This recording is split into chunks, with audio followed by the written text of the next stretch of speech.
esta hora de confusión, cuando reina en nuestro mundo el error. Queridos hermanos, estamos comenzando entonces la nueva serie que se llama Escrituras Oracionales, Oraciones Escriturales, una obediencia larga de discipulado y peregrinación. La idea que nosotros tenemos es confiar en aquello que Dios está haciendo por medio de un discipulado real, por medio de un discipulado concreto, día a día en nuestros corazones.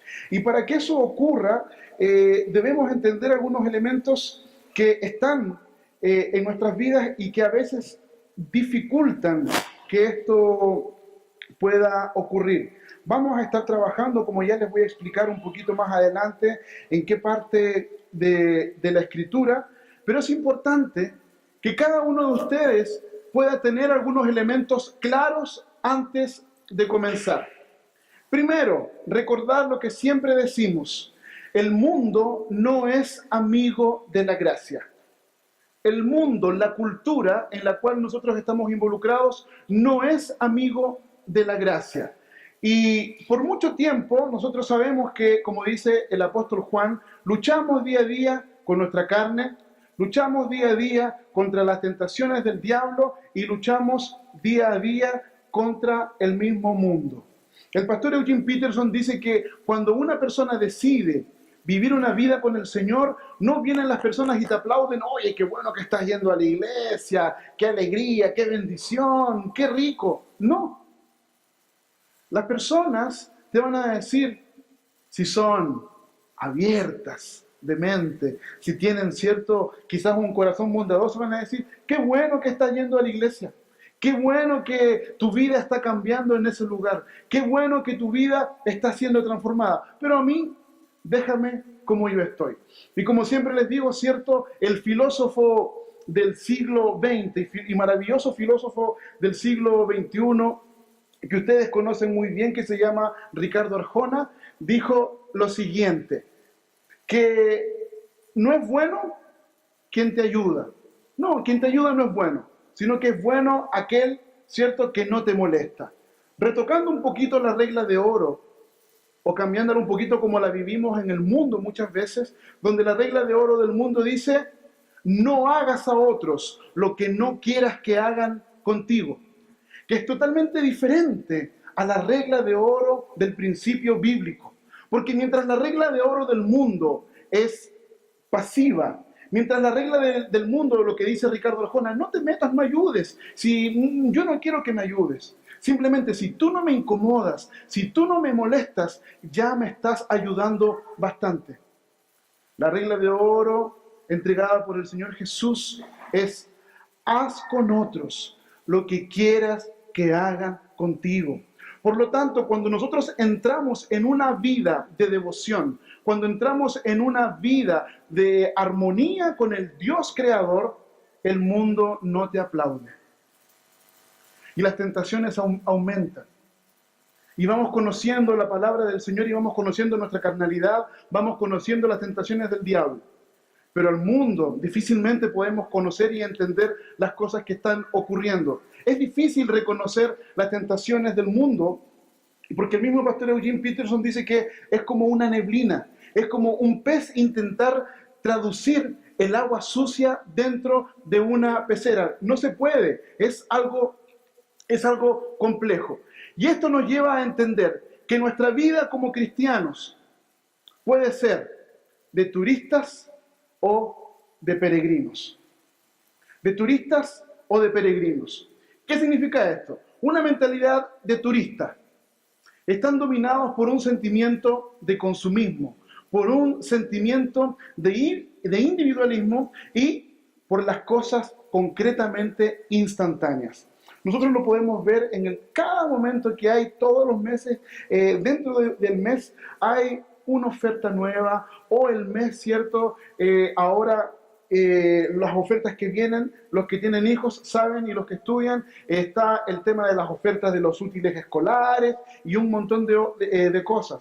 Vamos a tener en el mes de marzo las ofertas para los pagos de las cuentas del banco, en el mes de abril, mes de mayo, el día de la mamá, el día del papá y el año entero. Estamos ahogados porque el mundo quiere que nosotros vivamos concretamente ligados al consumo, pero no al consumo comunitario, no al consumo para decir yo compro para regalar, yo compro para dar o para vivir una vida satisfactoria. El consumismo tiene que ver con el anhelo y el deseo que el mismo individualismo está trayendo. ¿Cómo yo puedo vivir mis propios placeres? ¿Cómo yo puedo vivir mis propios deseos? ¿Cómo yo puedo vivir mi propio ego? Ahora, el problema con esta dificultad es que una persona cristiana que ha conocido a Dios puede transformarse rápidamente en un turista. Puedo ir a la iglesia y ser consumista. Incluso me faltó hablar un poco del hedonismo. Puedo ir a la iglesia y ser completamente individualista. Puedo ir a la iglesia y querer que todas las cosas salgan así, como yo las quiero. Si el día domingo las cosas no están como yo quiero, es posible que me cambie de iglesia.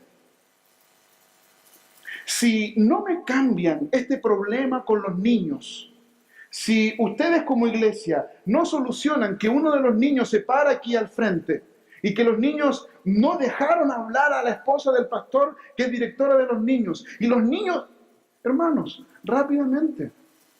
Aquí hay personas que han llegado a la iglesia y han dejado de venir porque el pastor usa zapatillas, pantalón de jeans y camisa, abiertamente. La mentalidad de turista abriga los corazones y no nos vamos dando cuenta. Al mismo tiempo, los turistas tienen serias dificultades para mantener el interés por el evangelio, pues se están moviendo de un lugar a otro. Cuando una persona turista viene a la iglesia, ya se cambió el sermón, ya cambió la serie, ya cambiamos de tema, y si le parece se queda un par de semanas, y si no le parece, va a otro lugar. Por lo tanto, esa persona no crece, esa persona no madura, esa persona no avanza, porque está salpicando y picando de un lado a otro. Personas con una característica turista difícilmente comprenden el evangelio en su totalidad, por este tipo de movilización que existe. Al mismo tiempo, para el corazón turista, la religión es una excursión semanal. Es posible que tú no seas consumista, ni individualista, ni quieras todas las cosas así. Pero el día domingo es día del evento semanal donde voy a ir a ver a mis amigos, donde voy a ir a ver a algunos hermanos, las personas que me caen bien, las personas que me han ayudado. No pasa por tu corazón muchas veces durante la semana, quiero adorar a Dios, quiero presentar culto al Señor, sino que en el corazón del turista es, ¿qué se teje de nuevo? No es, ¿qué es lo que vas a hablar Dios para transformar y cambiar mi corazón? Sino, como dice un poquito más abajo, ¿qué cosas nuevas hay? Participan de seminarios, eventos. El turista lo prueba todo hasta que aparece algo nuevo. Y el problema es, ¿qué tipo de corazón tienes? ¿Tienes un corazón de turista? Un corazón donde el consumismo, donde las ideas de la cultura en la cual nosotros estamos viviendo, que es la dominante. ¿Cuáles son las ideas de la cultura dominante? Si alguien te hace algo, ese alguien tiene que pagar. Si alguien te hace algo, ese alguien tiene que pagar. Este viejo dicho que yo aprendí desde niño, el que me las hace, las paga. Y ese es el estilo de vida que vamos viviendo. Yo te digo, tu corazón delante del Señor anhela profundamente recibir gracia y palabra de Él. Porque ya Álvaro en su introducción nos hablaba un poquitito del tema central del día de hoy. Y el problema es que nosotros no percibimos que muchas veces somos turistas. Somos turistas. ¿Saben por qué? Porque para el turista, él invierte dinero. El turista es generoso. El turista puede dar una propina, si está bien, de 20, 30 lucas, qué sé yo, si está visitando algún lugar para no parecer menos. En el extranjero, ¿cierto? No puedo dar poco porque van a decir los chilenos son amarretes. No. La mentalidad de turista es ir alrededor, consumir, gastar y estar ahí, qué sé yo, y no mostrar quién somos. Pero sabe que ese tiempo se va a acabar. ¿Por qué? Porque tiene que volver al trabajo, porque tiene que volver a la rutina, porque tiene que volver al día a día, sin percibir y sin darse cuenta. ¿Quién eres delante de Dios? Si el Señor está evaluando tu corazón en este momento, es posible que hayamos sido seducidos, como dicen las películas de moda, ¿cierto?, por el lado oscuro. Y estemos del lado hoy de Kylo Ren, de Darth Vader para los antiguos. Hermanos, esto que estamos hablando es muy serio. Es muy, muy, muy serio. ¿Saben por qué es serio? Yo quiero que tú te preguntes, ¿cuántos años llevo en el Evangelio? ¿Cuántos años mi vida ha estado delante del Señor? Evalúa tu madurez. ¿Cómo has madurado? Existe el engaño cultural, como vamos a ver el día de hoy, el engaño cultural, que pensamos que si yo dejo de ir a la iglesia, mi vida puede estar más o menos. Quizás no soy un borracho, no soy un drogadicto, no ando jugando, ¿cierto?, en el casino, en el enjoy, no me gasto toda la plata, quizás no tengo un montón de cosas. Pero yo quiero preguntarte, ¿cómo está tu madurez cristiana? ¿Cuánto has madurado? Porque déjame decirte una cosa. Esta canción antigua o este dicho antiguo que tiene que ver con los peces más que con los bichos, camarón que se duerme se lo lleva la corriente. Es cristiano que se duerme, se lo lleva la corriente de la cultura y la cultura del mundo. ¿Saben por qué digo esto? Porque cada vez que me encuentro con personas que no participan en la iglesia, que no ponen su empeño, ¿saben cómo me dicen que están? Muy bien. Turista no tiene idea de cómo está su vida opacada por el pecado. Porque turista no consigue ver eso, como vamos a ver un poquito más adelante. Para resistir lo mundanal existen dos designaciones bíblicas. La primera es discípulo. La palabra discípulo, y siguiendo la corriente, ¿cierto?, de Álvaro, hablando en griego, la palabra matetés nos dice que somos personas que nos pasamos la vida como aprendices de nuestro maestro. ¿Ya? Siempre en una relación de aprendizaje progresivo. Turistas quieren ver lugares, no quedarse pegado al maestro. Porque turista es independiente. Yo voy donde yo quiero ir, no donde el maestro me quiera llevar. Turista es donde mis deseos y mis pies me lleven. Discípulo. Otra palabra que es quedarse pegado al maestro, es seguir a donde él está. Y el problema con esto, queridos, es que es difícil hablar del tema de la madurez cristiana. ¿Saben por qué? Cuando yo voy a hablar este tema con algunas personas se me ponen choros. De verdad, hermanos, para mí como pastor es difícil. Las personas se paran. ¿Quién dijo que estoy mal? Si yo no voy a la iglesia, pero en mi casa oro. No voy a la iglesia, pero en mi casa leo la Biblia. Es difícil, es complejo este tema de tocar la madurez cristiana en esa perspectiva. Discípulos del Señor no son turistas. Discípulos del Señor entienden con claridad a dónde van. Y a dónde van no hay camas. Porque el Maestro dijo, a donde yo voy, no existe una almohada espectacular, una almohada anatómica. Y el problema es que discípulos del Señor se están transformando en turistas y no en discípulos. Discípulos que están dispuestos a pasar hambre. Discípulos que están dispuestos a negarse a sí mismos. Discípulos que están dispuestos a decir, yo quiero vivir con el Maestro y si es necesario, quiero morir con Él.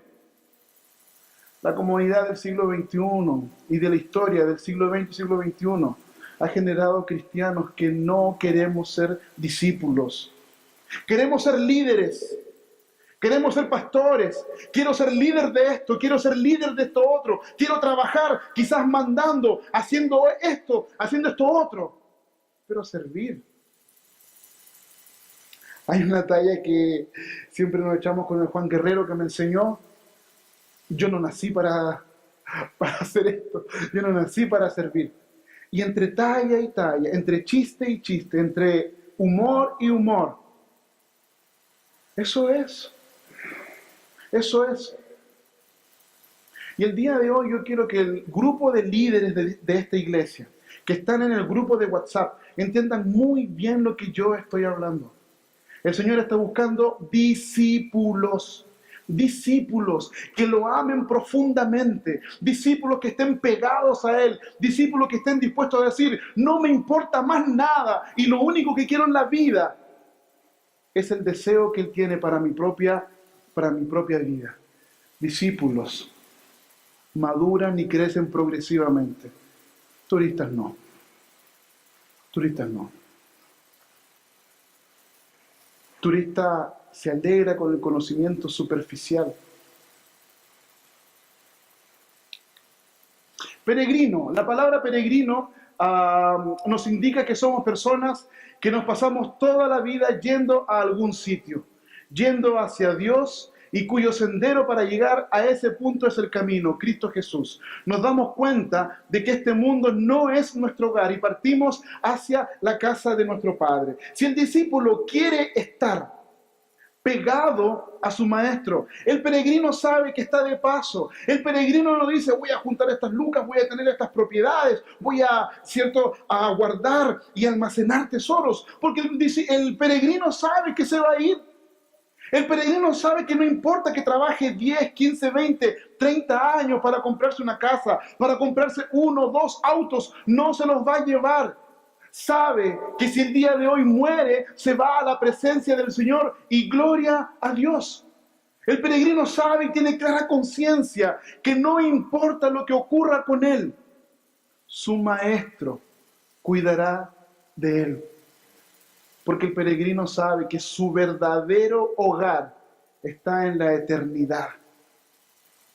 En la eternidad. ¿Te han tratado mal? ¿Estás sufriendo? ¿Estás pasando problemas el día de hoy? ¿Estás comenzando el año 2018 con más deudas que el año 2017? El año 2018 estás con un montón de anhelos y esperanzas, pero cuando evalúas el mes de diciembre y los otros meses, son dolor y sufrimiento. Problemas tras problemas.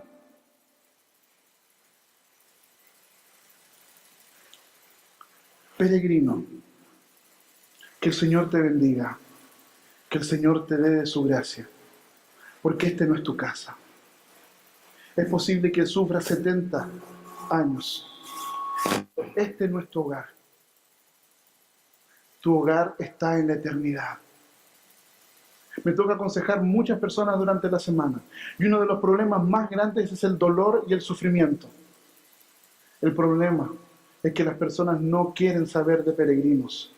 Las personas no quieren saber de estas cosas. El clamor es simplemente dejar de sufrir para poder vivir aquí una vida tranquila. Lo único que yo quiero es tener una vida tranquila. Cuando veo problemas matrimoniales, cuando veo problemas entre papás e hijos, entre hijos y padres, cuando veo problemas que las personas que están trabajando, que están estudiando, lo único que yo quiero es vivir tranquilo. Peregrino, peregrina, no te engañes. Ese no es el mundo de los discípulos y de los peregrinos. Es totalmente diferente. Por lo tanto, esto nos lleva a pensar y a reflexionar que discípulo y peregrino son las herramientas que la sabiduría bíblica nos muestra y nos enseña para esto. El Cántico de los Peregrinos nos muestra un poquito que los hebreos realizaban me voy a adelantar porque pasó esto. Muy bien. El Cántico de los Peregrinos, o Shirai Hamalot, o Shir Hamalot, son canciones de ascenso. ¿Qué significa canciones de ascenso o cánticos de subida? Jerusalén. Piensen en Jerusalén. Está de moda hoy día, ¿cierto? El presidente de los Estados Unidos puso a Jerusalén de moda.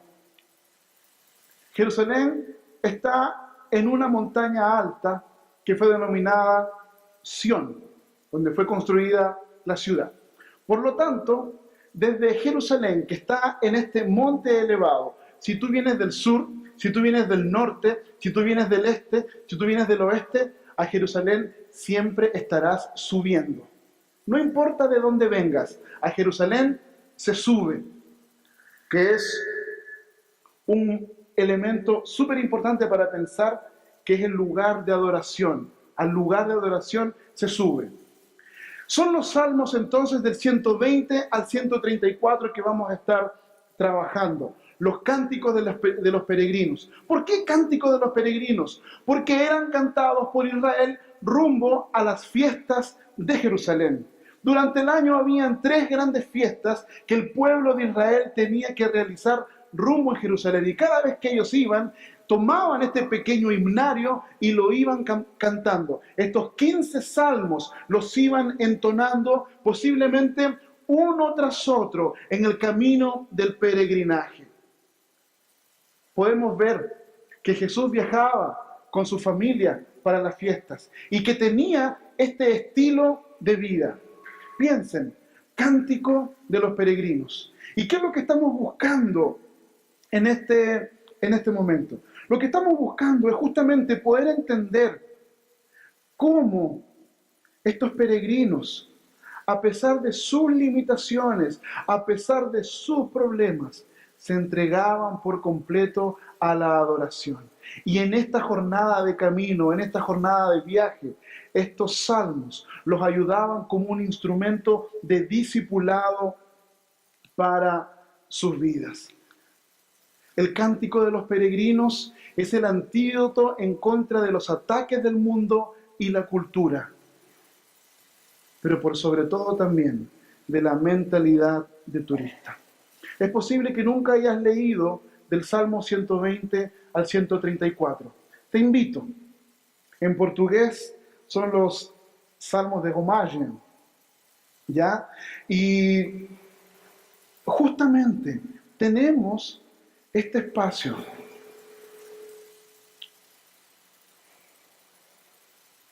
$15 salmos.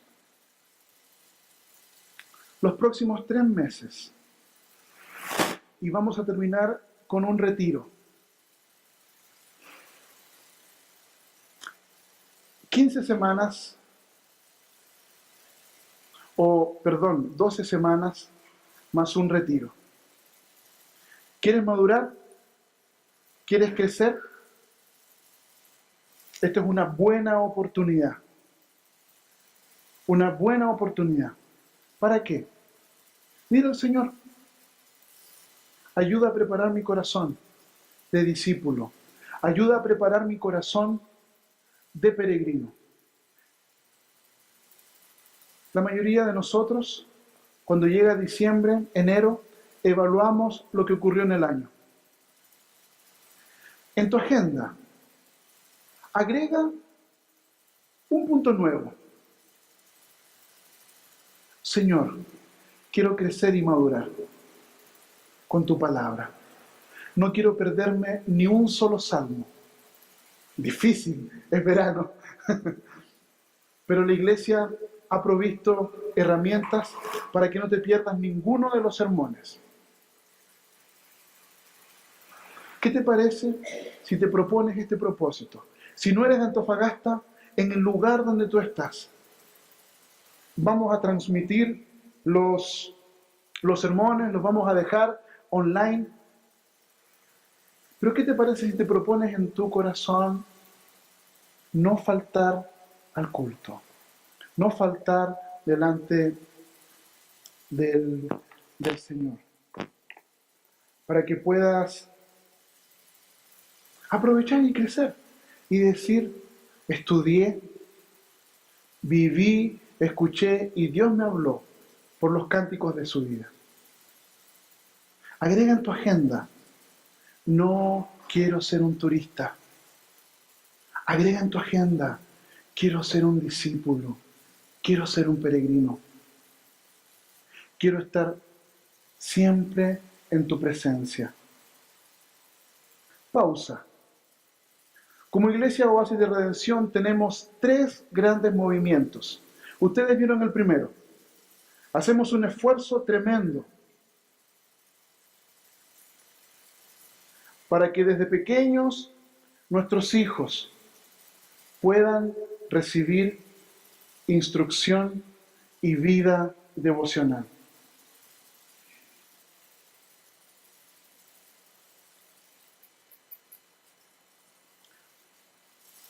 El esfuerzo de una iglesia pobre. El 27 o el 28% de esta iglesia, de los miembros, diezma. Es un tremendo y gran esfuerzo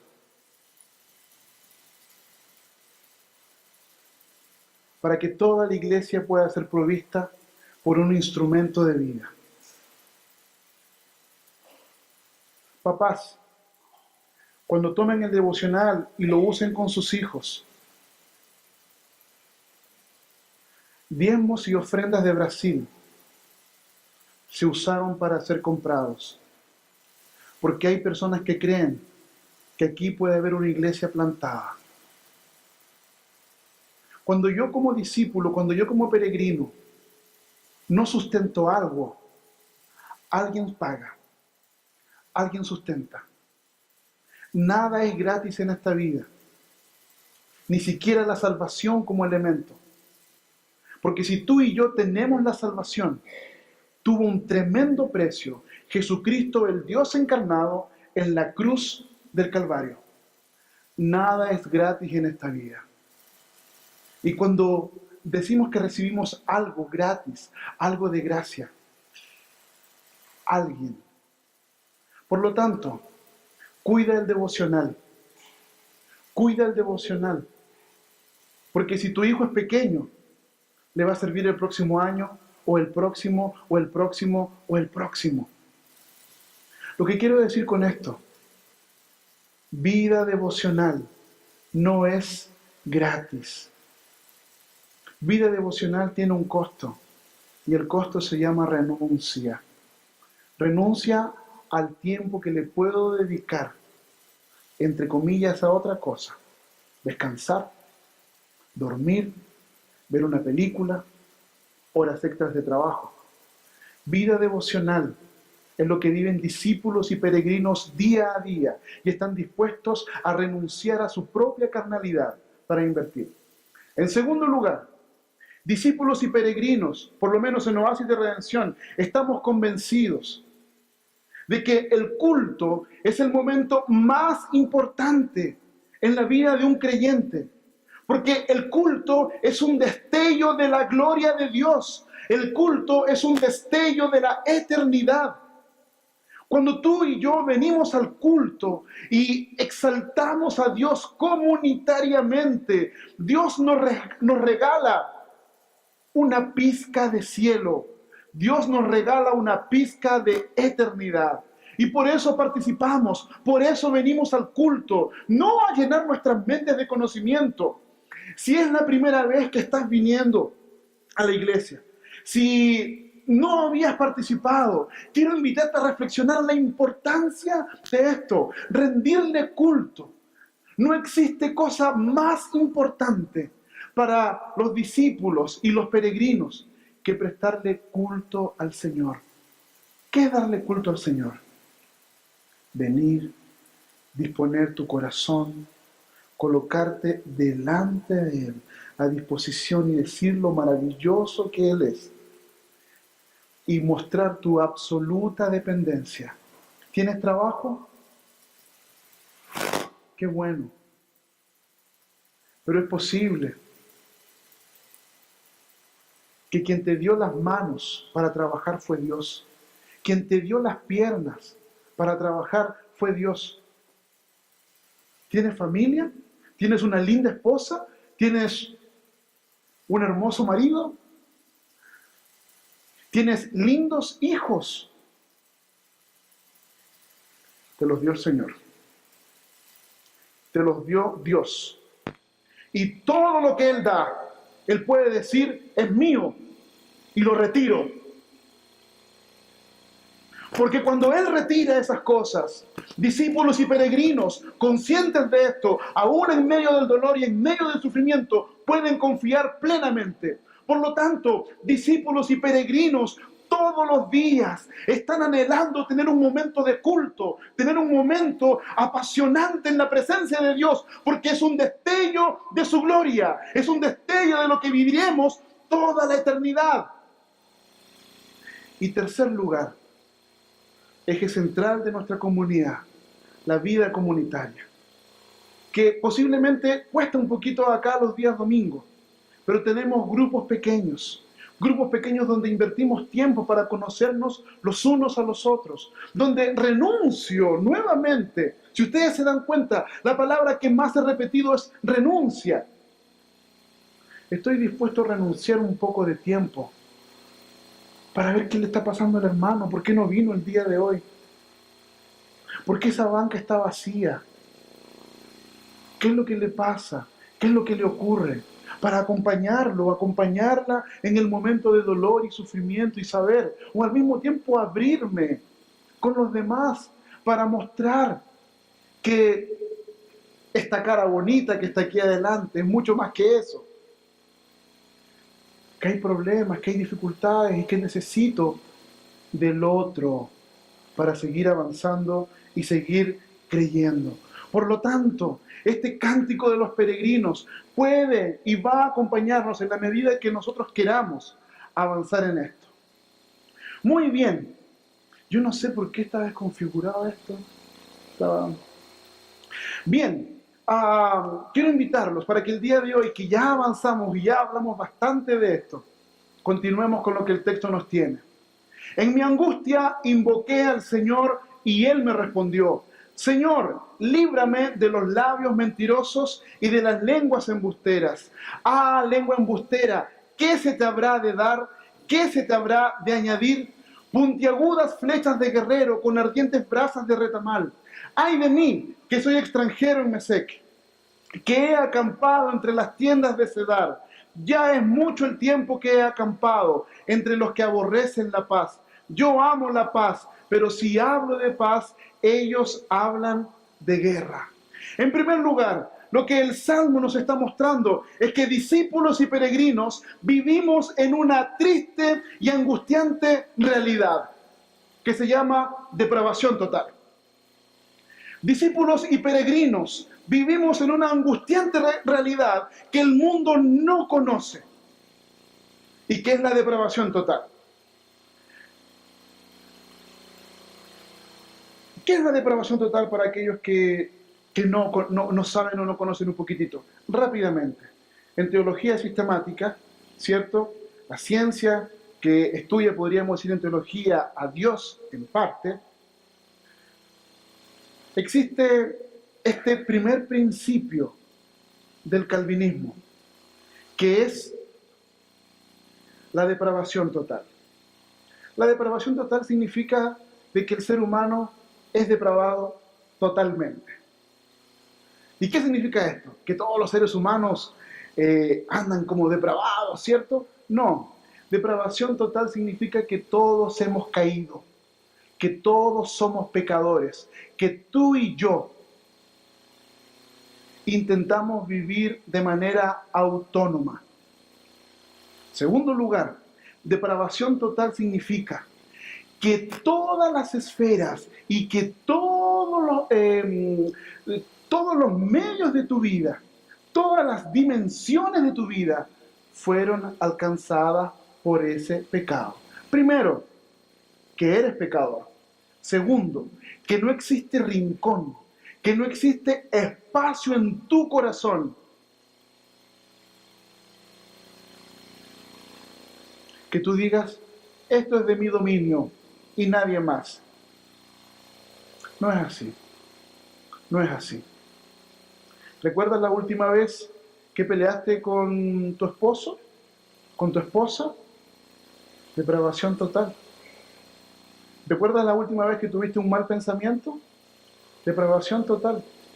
¿Recuerdas la última vez que viste algo ahí y dudaste si te lo guardabas o no te lo guardabas? Depravación total. ¿Recuerdas el momento cuando dijiste esto es gracias a mi esfuerzo, es gracias a mi trabajo? Olvidándote que tu vida ha sido un ir y venir de transformaciones de otras personas para que tú estés en ese lugar. El otro día me tocó ir al hospital a ver una persona ancianita y de pasada aproveché de visitar el salón completo y me encontré con una chiquilla, con una muchacha que estaba ahí que se destruyó todo el tobillo y me acerqué y comenzamos a conversar. La chiquilla muy racional y ella decía, yo estoy aquí por mis errores, estoy aquí por mis propias equivocaciones, pero también tengo un trabajo, tengo todo lo que tengo gracias a mi propio esfuerzo. Y la religión no va a venir a venderme el cuento que las cosas que yo tengo son gracias a alguien. Y yo pensaba y decía, qué fácil es pensar así, cuando en realidad, cuando eras un bebé, eras un pequeño, quien te daba de comer no eras tú mismo, eran tus padres. Qué fácil es sentir que no tienes deuda con nadie, gracias a tu esfuerzo y, entre comillas, y a tu dedicación. Ese pensamiento y esa reflexión de ingratitud proviene de la depravación total. Es posible que vivas una vida intentando no pecar jamás, pero ese mismo deseo de querer agradarte a ti mismo va a traer conflictos para tu propia vida.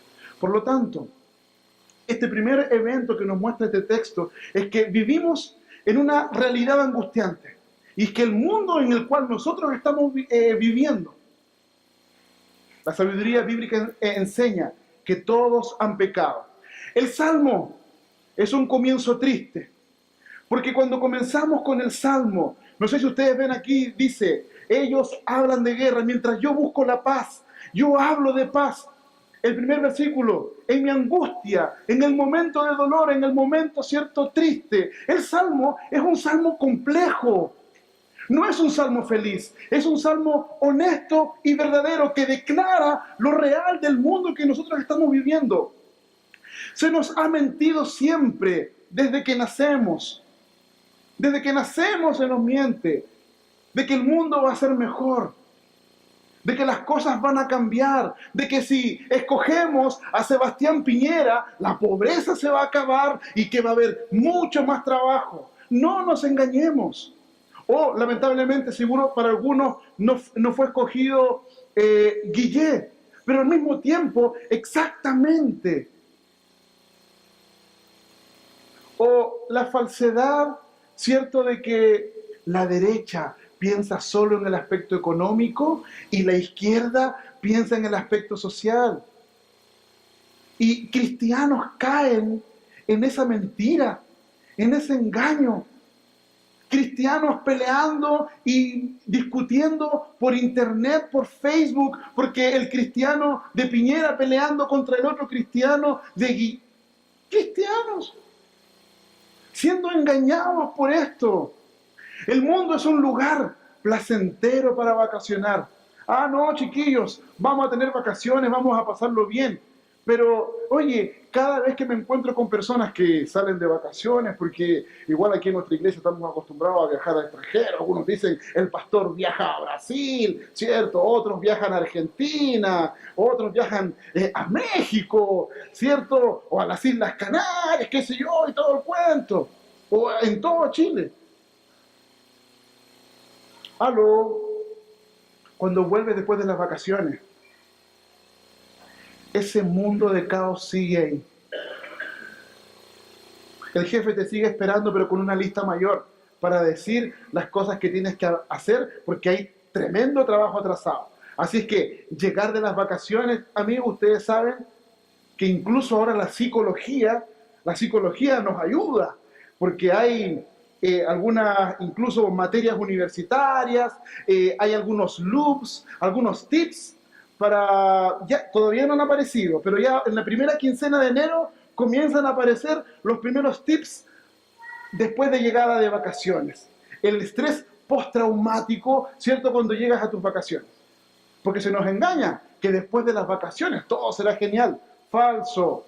Tranquilos, nosotros podemos corregir las cosas. No, chiquillos, nosotros vamos a solucionar los problemas. Creemos que piamente las cosas pueden mejorar. Creemos que todas las cosas van a ser así. Y no nos preocupamos, entre comillas, por el porvenir. Y no nos preocupamos por el porvenir. Discípulos y peregrinos saben y conocen la realidad de este mundo. Y nadie nos engaña. En buen chileno, el mundo está mal. El mundo está como las reverendas, chiquillos. Discípulos y peregrinos tienen claridad concreta de esto. Y sabemos nosotros que hemos sido alcanzados por el pecado. No nos van a venir a contar cuentos y a contar una realidad. Así que estás viviendo un mundo de Bilzipap porque tus hijos no son como tú querías. Ay, mi hijo Tomás, se tiró al suelo porque el papá lo estaba retando, ¿cierto? Se puso a llorar. El Leví, que estaba saltando y papá lo llamó. Hermanos, estamos llenos de problemas. Llenos de problemas. Y en la medida que mis hijos crezcan, los problemas van a crecer junto con ellos. Y yo voy a tener que estar dispuesto a abrir espacio, a seguir trabajando, a seguir esforzándome. Así que tienes problemas con tu esposo, así que tienes problemas con tu esposa y oras al Señor para que los problemas acaben. ¿Aló? ¿Aló? ¿Hay alguien en casa? Discípulos y peregrinos saben que siempre habrán problemas, porque esa es la realidad de este mundo pecador. Este mundo es así y los problemas no se van a acabar hasta que Jesucristo, el Dios encarnado, retorne y transforme y cambie todas las cosas. Discípulos del Señor saben que el mundo está mal, pero quien camina adelante de ellos es Jesucristo, el Dios encarnado, en medio de un mundo de oscuridad. Discípulos saben que en este mundo de oscuridad su casa está más allá, porque si sufre 1, 2, 3, 50, 70, 80 o 90 años, su hogar está en la eternidad y no aquí en la tierra. Si no tienes problemas, gloria a Dios. Si no tienes dificultades, gloria a Dios. Dale gracias porque no tienes problemas. Porque la mayoría de los casi 7.000 millones de habitantes en el mundo sí los tienen. Sí los tienen. Discípulos y peregrinos no compran una pomada cultural.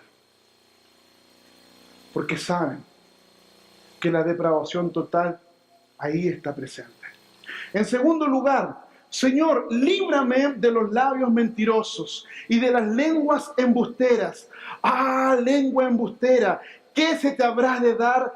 ¿Qué se te habrá de añadir? Puntiagudas flechas de guerrero con ardientes brasas de retamal. En segundo lugar, lo que el Salmo nos está mostrando es que la mentira del mundo es una invitación a pedir socorro al Dios creador. La mentira del mundo, el engaño, debe transformarse en un grito de socorro en mi vida. Señor, líbrame de los labios mentirosos.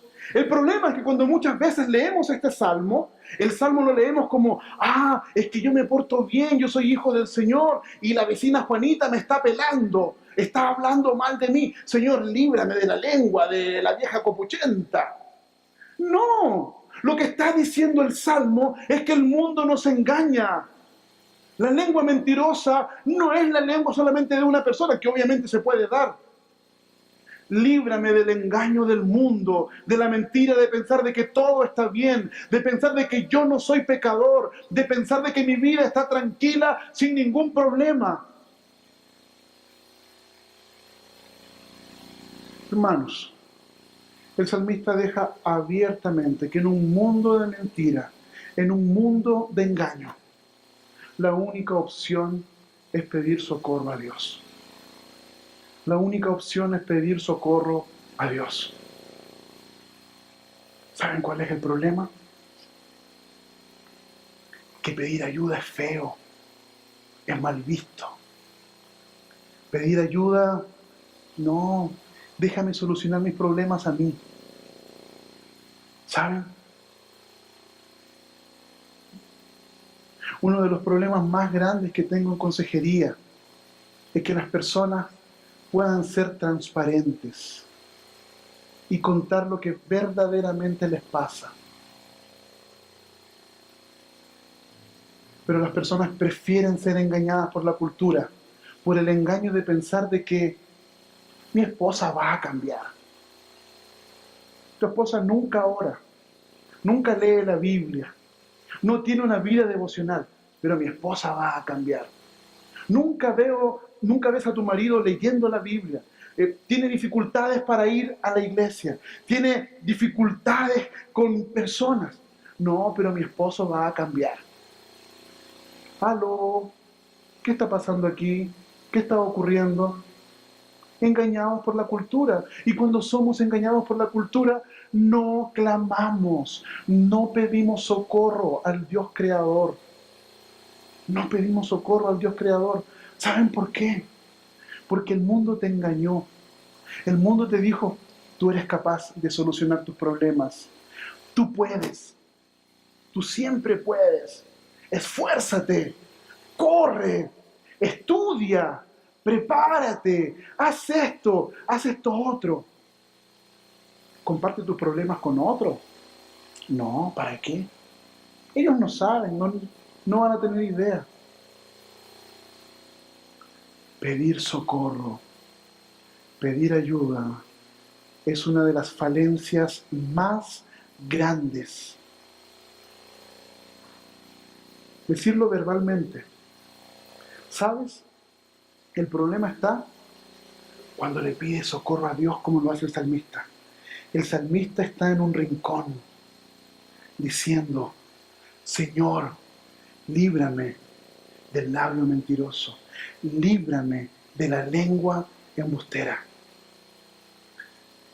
Hoy, si esa es tu oración, pon atención, porque Dios está respondiendo. Dios está respondiendo. Es posible que hayan personas. Dios está respondiendo. Has podido llegar a este culto. Has podido venir a escuchar palabra del Señor. Si en silencio clamaste al Señor y no se lo dijiste a nadie, el Señor el día de hoy te está mostrando que existe ayuda, que existe socorro. Pídela, pídela. El salmista está mostrando que la única salida a este mundo oscuro, a este mundo perverso, es clamar, es pedir ayuda. Y el problema es que el Dios creador no actúa como tú y yo pensamos, que sentado en mi cama van a venir, ¿cierto?, las ideas y las formas de que se acaben los problemas. No, así no funciona la vida. Sí, Dios tiene el poder de hacerlo, Dios puede hacerlo, pero así no funcionan las cosas.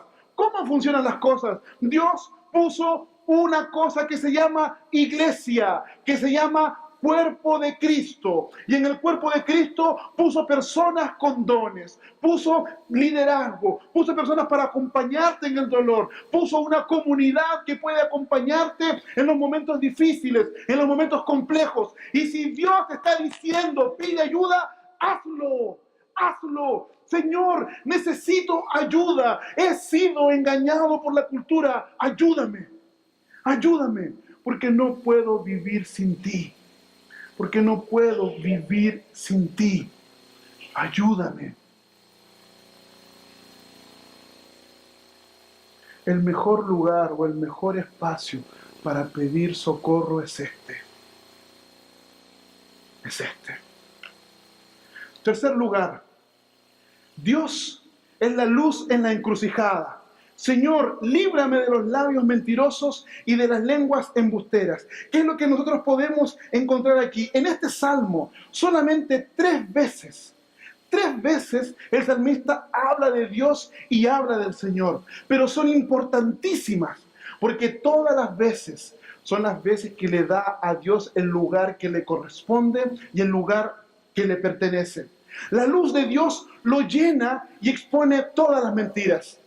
Estás pasando por un momento de dolor, por un momento de sufrimiento. Es posible que tú en tu pecado estés engañando o estés siendo engañado. La luz de Dios va a hacer retroceder las tinieblas, porque mientras más estemos expuestos a su luz, las tinieblas van a retroceder de tu vida.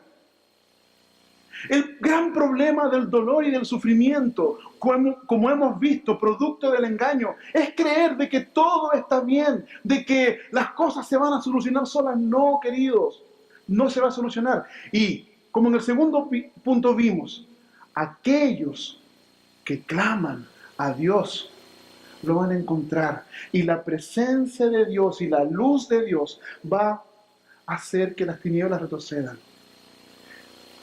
¿Y cuál es la verdad sobre ti? Y es la verdad que queremos seguir predicando durante todo este año, que nuestro equipo de líderes no conseguimos ver. Gracia. Dios te ama. ¿Cuál es la verdad sobre ti? ¿Cuál es la verdad sobre nosotros, los que estamos acá? Que este que está aquí adelante es el pastor, es el más pecador de todos. La iglesia, como les he dicho muchas veces, es un grupo, es un bando de pecadores, donde el mayor pecador, donde el pecador más grande es el pastor. Y donde yo necesito día a día la luz de Dios para que me ilumine. Hermanos, ustedes piensan que porque yo soy pastor no tengo problemas, no tengo dificultades. Yo ya se los he dicho otras veces, pero revelo delante del Señor las dificultades más grandes que muchas veces puedo tener como predicador o como pastor.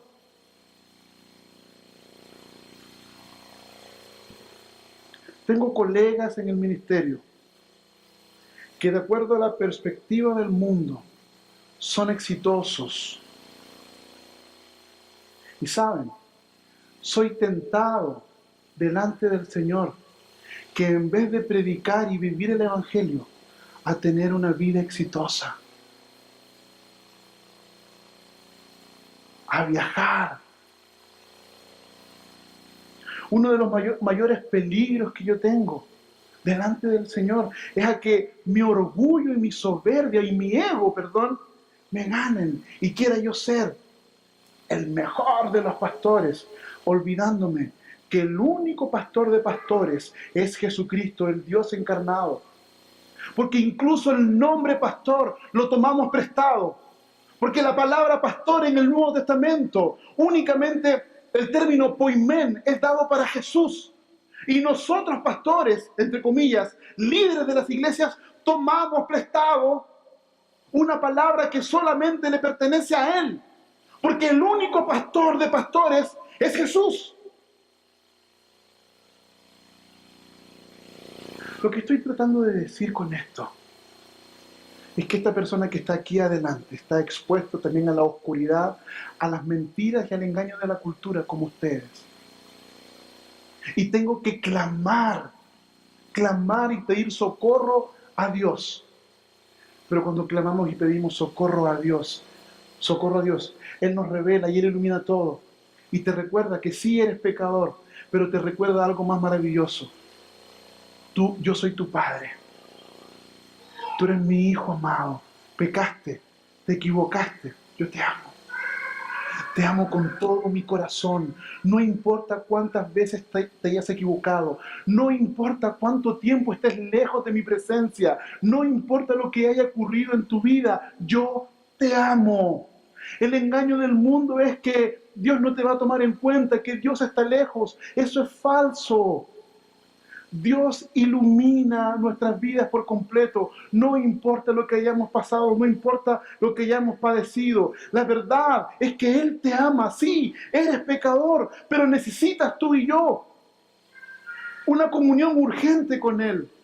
La luz de Dios ilumina nuestras más difíciles y oscuras decisiones. Este Dios está ahí para decirte: ven, no importa cuánto te hayas equivocado. Eres mi hijo, eres mi hija amada. Te amo profundamente y porque te amo, entregué a mi hijo para que en la cruz del Calvario vertiera su sangre y tú pudieras tener vida eterna. Dios te ama. El mundo te ha engañado y te ha dicho que no sirves. El mundo y la cultura te han engañado, te han dicho que eres un mal papá, que eres un mal hijo, que eres un mal trabajador, que eres un mal esposo, que eres una mala esposa, que eres un mal amigo, que no sirves para nada. Eso es un engaño del diablo. Es un engaño de nuestra cultura. No importa cuánto intente engañarte. Dios te dice: no importa cuánto tiempo el mundo te haya engañado, para mí eres valioso. Para mí eres valiosa. No te dejes engañar. Y la luz de Él va a iluminar todo espacio de oscuridad en tu vida.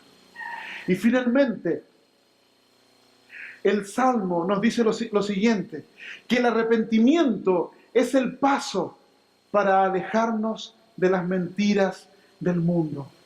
El arrepentimiento es el paso concreto para alejarnos de las mentiras del mundo. Ay de mí que soy extranjero en Mesec, que he acampado entre las tiendas de Cedar. Ya es mucho tiempo que he acampado entre los que aborrecen la paz. Para los que no conocen un poquitito, Mesec es una tribu lejana a miles de millas de Palestina en el sur de Rusia. ¿Ya? Entonces, por lo tanto, ay de mí que soy extranjero, estamos hablando de Jerusalén, ay de mí que soy extranjero en una tierra tan lejana. Cedar es una tribu errante de reputación salvaje a lo largo de las fronteras de Israel. Eugene Peterson puede traducir, ¿cierto?, esto de la siguiente manera: vivo en medio de matones y bárbaros violentos. Este mundo no es mi hogar y yo me quiero ir. Vivo en medio de la maldad, como hemos acabado de decir, en medio de la mentira, en medio de los engaños.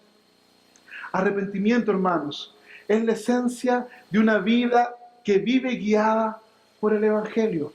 El año pasado tuvimos sermones, tuvimos estudios que aún tenemos en los grupos pequeños para hablar y vivir del Evangelio.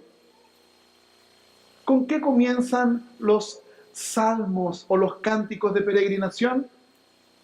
Con arrepentimiento. Qué cosa más maravillosa cómo comienza un discipulado.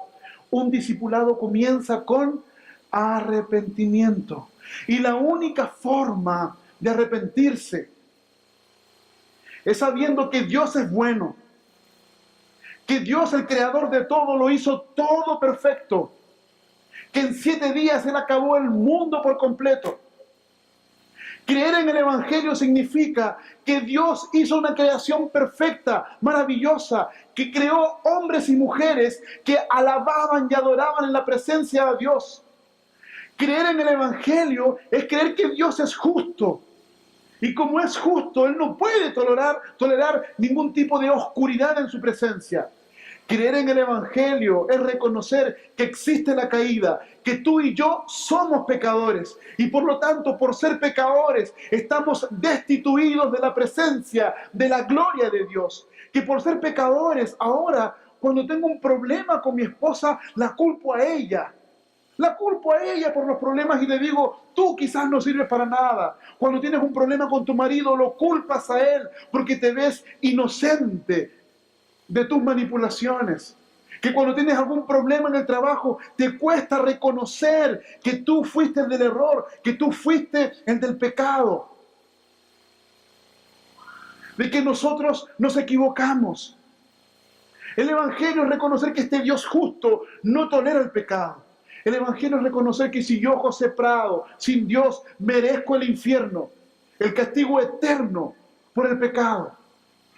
Creer en el Evangelio es también creer que Jesucristo, el Dios encarnado, entró en la historia, que aún teniendo pecado y manchado, Dios te dice, yo te amo y voy a colocar a mi hijo en el lugar tuyo. El lugar que tú y yo deberíamos pagar, lo ocupa Jesucristo.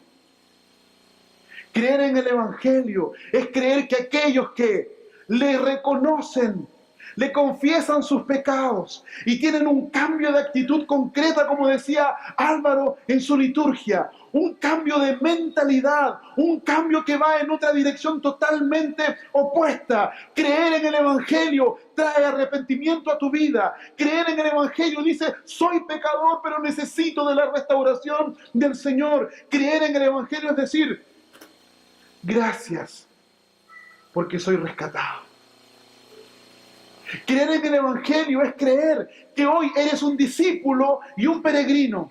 Y que a pesar de los problemas, a pesar de las dificultades, como dice Namex, yo sonrío. Y ahora lo digo intencionalmente porque me acordé. Porque a pesar de las cosas que están ocurriendo en nuestras vidas, Él trae gracia y salvación. Qué cosa más maravillosa. Arrepentimiento, reconocer que tú y yo queremos vivir de manera autónoma, lejos del Creador, lejos de Él, sin que Él tenga control alguno sobre nuestras vidas. Hermanos, qué cosa más maravillosa de este grito desgarrador. Me cansé de este Mesec, me cansé de este Cedar. Líbrame, Señor. Hermanos, arrepentimiento. Arrepentimiento. Si Dios te ha hablado el día de hoy y tienes que arrepentirte, es el paso para salir del engaño. Yo no sé cómo está tu vida. De verdad, yo no sé cómo estás delante de Dios. Yo no sé cómo está tu corazón delante de Él. Pero una cosa yo sé, que discípulos y peregrinos necesitan y viven constantemente en arrepentimiento. Si en este momento tú piensas que no necesitas arrepentirte, solo hay una cosa que puedes decir. El único que invita y llama al arrepentimiento es el Espíritu Santo. Y sus hijos le reconocen. Si estás sintiendo en tu corazón que Dios te invita a arrepentirte, no lo rechaces, no te niegues. ¿Sabes por qué?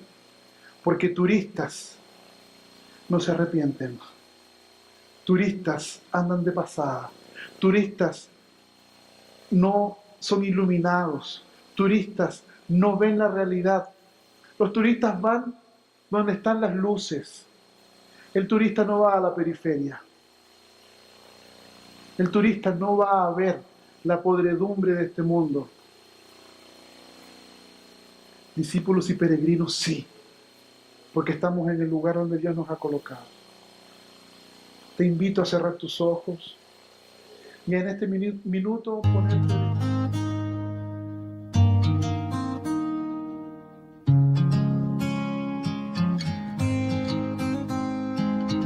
En esta hora de confusión, cuando reina en nuestro mundo el error.